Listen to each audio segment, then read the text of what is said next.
सबसे पहला टेंस हम कर रहे हैं प्रेजेंट इंडेफिनिट टेंस। मैं एक सिंपल सा एग्जांपल यहाँ पर लिखूंगा, 3-4 एग्जांपल्स में ही पूरा टेंस हमने क्लियर कर लेना है। बड़े ध्यान से आपने देखना है। मैं यहाँ पर एक बड़ा कॉमन सा सेंटेंस लिखता हूँ जो हमने आज तक बहुत बार सुना हुआ होगा।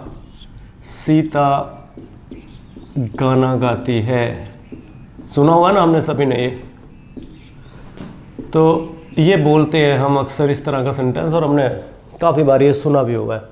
अब सीता गाना गाती है का क्या मतलब है? सीता गाना गाती है, यहीं से हमारे टेंसेस क्लियर होने शुरू हो जाएंगे, और ख़ास तौर से प्रेजेंट इंडेफिनिट तो बिल्कुल ही क्लियर हो जाएगा। मैं इसको इंग्लिश में लिखता हूँ यहाँ पर। मैं यहाँ पर लिखता हूँ इसको, सीता सिंग्स ए सॉन्ग। तो ये लिख दिया मैंने यहाँ पर। अब मैं एक और सेंटेंस लिखता हूँ यहाँ पर। सूर्य पूर्व दिशा से उगता है। ये 2 सेंटेंस हो गए। इन्हीं 2 सेंटेंसेस से हम प्रेजेंट इंडेफिनिट को समझ लेंगे। पूर्व दिशा से उगता है, ठीक है। और इसकी इंग्लिश हम लिख देते हैं यहाँ पर, the sun rises in the east. एक और सेंटेंस तो बिल्कुल क्लियर कर देगा, और वो मैं लिख रहा हूं, मैं हर रोज घूमने जाता हूं या सैर करने जाता हूं। सैर करने जाता हूं। ये बहुत इंपॉर्टेंट सेंटेंसेस हैं जो हमें ये पूरा इंडेफिनिट प्रेजेंट को सिखा देंगे। अब इसकी इंग्लिश में यहां लिख देता हूं, I go for a walk daily. तो कुछ कॉमन बातें हैं यहाँ पर। अगर हम यहाँ पर नोट करें तो सबसे पहली बात तो सब्जेक्ट के साथ सीधा यहाँ पर मेन वर्ब पड़ी हुई है। ये मेन वर्ब है। यहाँ सब्जेक्ट के साथ ये मेन वर्ब है, first form of the verb है, और साथ में या तो एस लगा हुआ है या फिर ईएस लगा हुआ है, और या फिर वो खाली वर्ब की फर्स्ट फॉर्म है। ये है प्रेजेंट इंडेफिनिट का स्ट्रक्चर, यानी सब्जेक्ट के साथ एकदम से बिना कोई बीच में हेल्पिंग वर्ब आए यहाँ पर हमें मिलेगा वर्ब के साथ या तो एस या फिर ईएस। इतनी बात क्लियर है। प्रेजेंट इंडेफिनिट को ध्यान रखना है। अगर स्ट्रक्चर पता करने की क्या होता है तो ये होता है।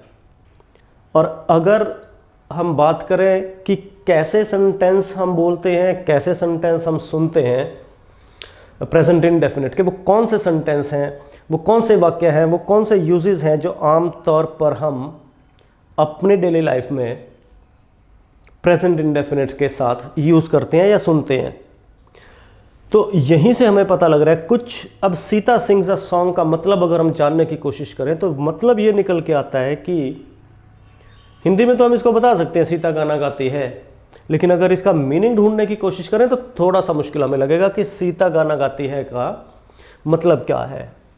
अब सीता गाना गाती है को हमने ट्रांसलेट किया यहाँ पर, Sita sings a song. Sita sings a song या सीता गाना गाती है का हम ये मतलब निकाल सकते हैं, बिल्कुल क्लियर हम ये मतलब निकाल सकते हैं कि या तो सीता का ये प्रोफेशन है कि उसकी कहीं ना कहीं ये जॉब है या उसका प्रोफेशन है, वो काम उसका है कि वो गाना गाती है, या उसकी हैबिट भी हो सकती है कि उसकी आदत है वो अक्सर गाना गाती है, ठीक है। तो यानी ऐसे कुछ एक्शन, ऐसे कुछ वर्ब जो या तो प्रोफेशन हो या हैबिट हो। एक तो सेंटेंस हमें ये वाला पहला तो हमें ये बता रहा है।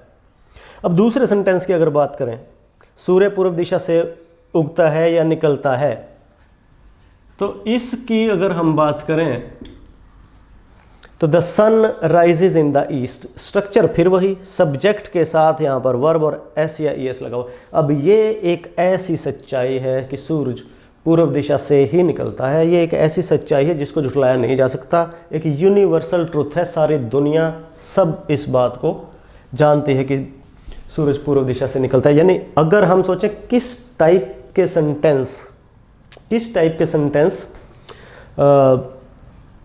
प्रेजेंट इंडेफिनिट में आते हैं, तो इस टाइप के कि जो यूनिवर्सल ट्रुथ हो, हमें पता है सूरज पूर्व दिशा से निकलता है या पूर्व दिशा से उगता है, ऐसे सेंटेंस। पानी 100 डिग्री पर उबलता है, the water boils at 100 degree centigrade, 0 degree पर बर्फ जमती है, वो भी।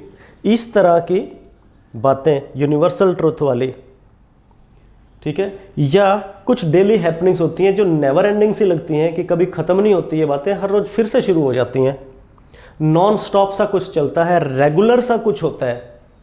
रेगुलर का मतलब है कि आज हुआ कल फिर होगा, फिर परसों फिर होगा, यही उम्मीद की जा सकती है कि ऐसा होगा। और ऐसे सेंटेंस, सूरज भी यही उम्मीद है कि कल भी निकलेगा, पक्का यूनिवर्सल ट्रूथ है। बल्कि यहाँ हम बात कर सकते हैं कि कुछ रेगुलर एक्टिविटी हो रही है, हर रोज हो रही है कि I go for a walk daily, यानी कुछ रेगुलर होने वाला, कुछ नेवर एंडिंग सा चल रहा हो। अगर इस तरह के सेंटेंस हम प्रेजेंट इंडेफिनिट में काउंट करते हैं तो ये हो गया। अब स्ट्रक्चर की इसकी बात कर ले, हम रट भी सकते हैं इस चीज़ को और समझ भी सकते हैं। रटना चाहो तो रट सकते हैं कि यहाँ पर अगर हम बात करें कि सब्जेक्ट के साथ हमेशा वर्ब की फर्स्ट फॉर्म एस जरूरत पड़े और या फिर ईएस, और साथ में इसके बाद ऑब्जेक्ट या अदर वर्ड्स कुछ भी आ सकते हैं। अगर रटना है तो साफ सी बात है, अगर समझना है तो समझने के लिए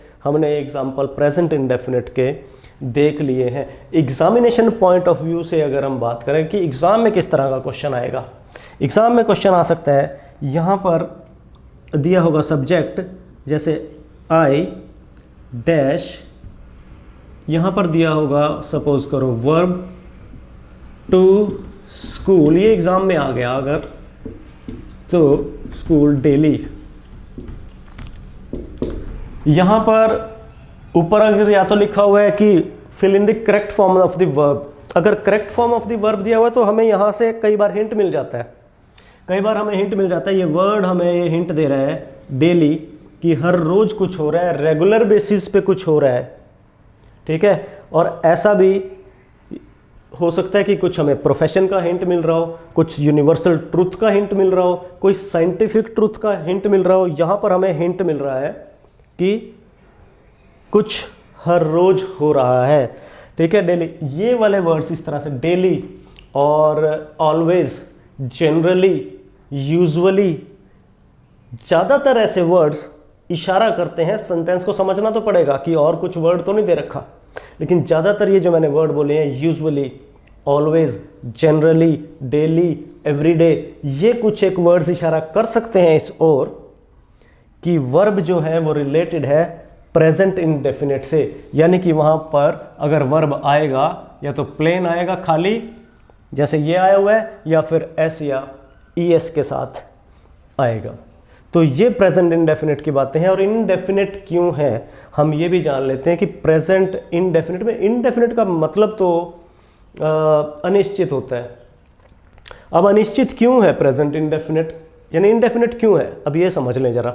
इंडेफिनिट इसलिए, अनिश्चित इसलिए क्योंकि जो एक्शन हो रहा है हम यहाँ पर देखने से, जैसे इस एग्जाम्पल को मैं उठा लूँ, सीता सिंग्स अ सॉन्ग, हमें ये पता नहीं लग रहा क्या सीता अब गाना गा रही है, हमें ये नहीं पता लग रहा क्या गा चुकी है। यानी वर्ब का टाइम के साथ एग्जैक्ट जो है वो लिंक हमें नहीं मिल रहा, सिर्फ ऐसा लगता है कि हाँ कुछ एक्शन है और वो कभी ना कभी शायद हुआ है या होता है, ठीक है। क्लियर हमें ये नहीं पता लग रहा कि इस टाइम उस एक्शन का हाल है क्या, वो हो रहा है या हो चुका है, हो भी चुका होगा और शायद होने वाला भी होगा। ये अनिश्चितता प्रेजेंट इंडेफिनिट को इनडेफिनिट बनाती है। तो ये आप लोगों को इस तरह से समझना है। यहाँ पर ध्यान रखना है कि ये first form of the verb या फिर साथ में एस और ईएस, इस तरह से प्रेजेंट इंडेफिनिट को कवर करते हैं। एग्जाम्पल यहाँ इस तरह से समझ सकते हैं। अब एक मेन बात, खास ध्यान करने वाली एक बात ये है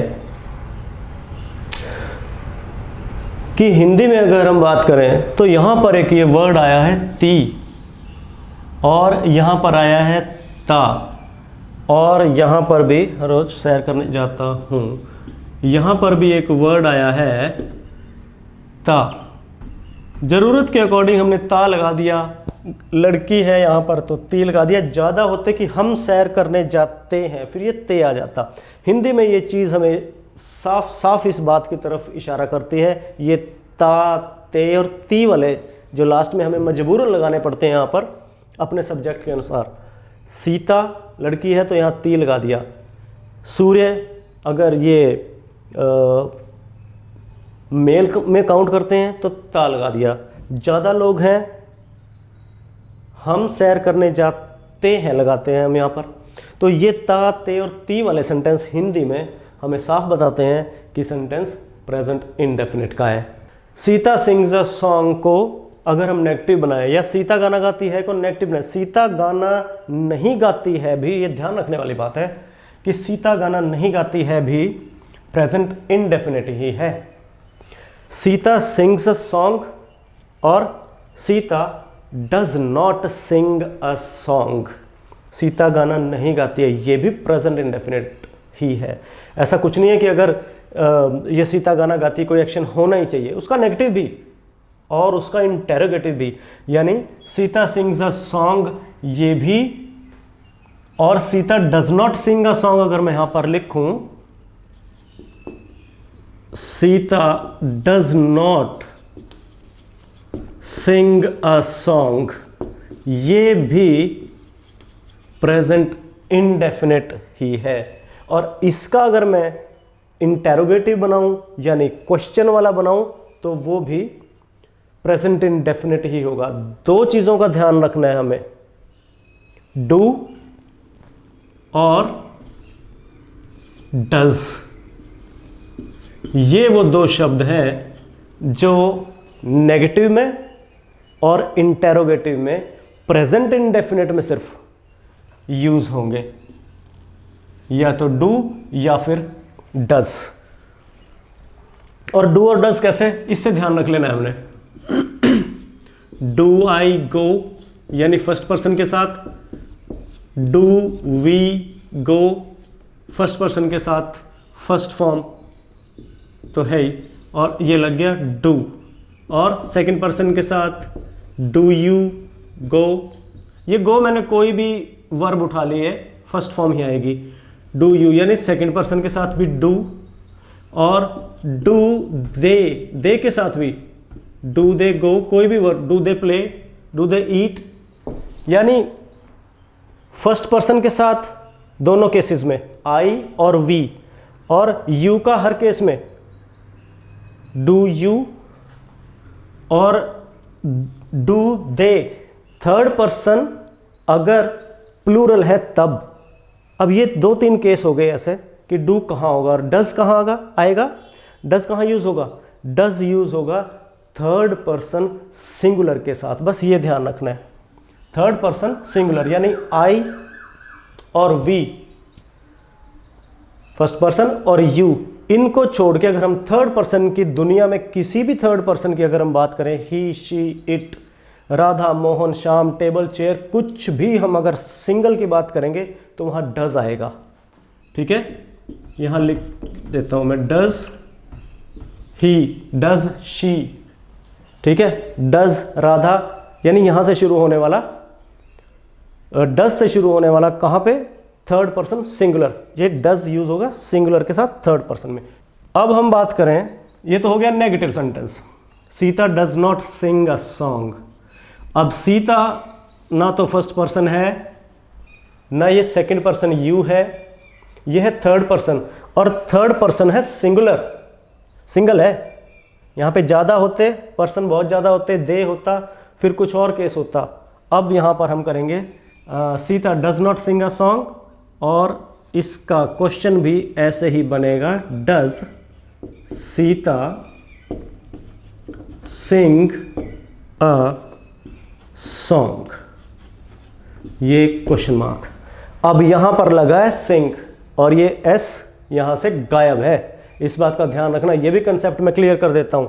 यहां पर ये एस क्यों नहीं लगा, क्योंकि अभी तक तो लगता आया है, यहां पर ये लगा हुआ है, ठीक है। लेकिन जब डज काम करेगा, डज के साथ ये जब एस, समझ लो ऐसे याद रख सकते हैं इसको कि एस यहां पर आ गया, तो यहां ये वर्ब के साथ एस नहीं आएगा, इसी वर्ब के साथ यहां पर इसका काम हो चुका है, तो यहां पर भी सिंग खाली एस नहीं आएगा, ये लग गया समझो। यहां पर does Sita sing a song, तो ये वर्ड्स अगर हमें कहीं नजर आते हैं, डू और डज, या फिर सब्जेक्ट के साथ वर्ब है, एस लगा हुआ है या ई एस लगा हुआ है, या वो खाली है सब्जेक्ट के साथ verb, first form of the verb, तो हमें ये पता लगता है कि प्रेजेंट इंडेफिनिट टेंस की बात हो रही है।